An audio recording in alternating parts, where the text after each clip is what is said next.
Hey groupers, Pastor Marshall here with my little buddy Max. I want to talk about loneliness. One of the things that we're all experiencing during this pandemic is loneliness.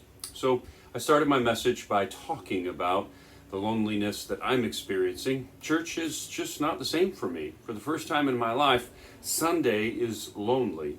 I'm, for better or for worse, a person that draws my energy and a lot of my satisfaction from being around people and seeing people, getting to know people better and spending time with people.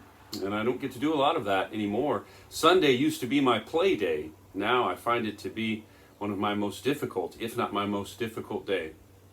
So my question for you is, how are you experiencing loneliness during this pandemic in some kind of new way?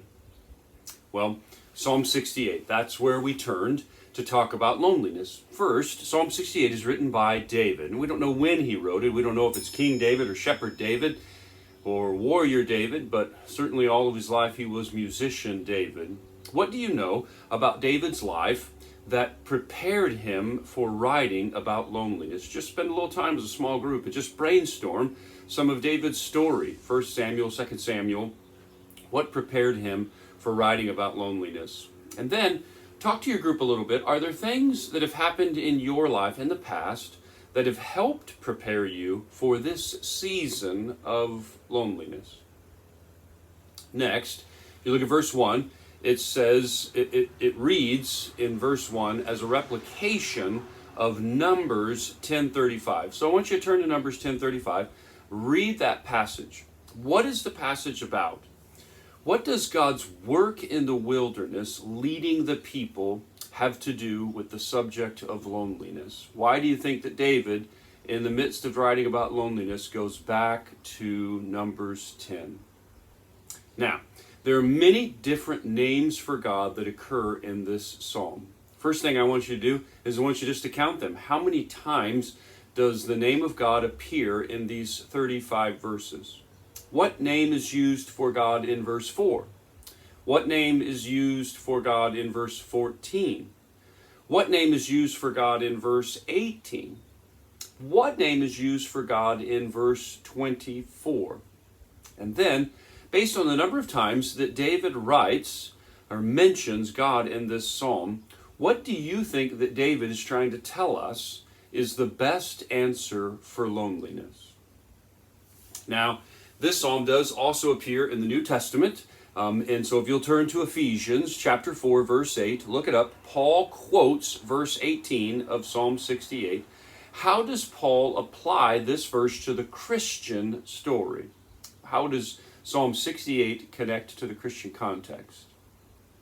And then last, I want to spend a few minutes focusing on the loneliness section. This is really verses 4, 5, and 6. The section starts off and talks about the one who rides on the clouds. How can God riding on the clouds relate to loneliness? Why does David start here in this section on loneliness? And then he says that God is the father to the fatherless. I want you to turn to Romans 8 and look at verses 14, 15, 16, and 17. And what does the New Testament tell us about God being our Father?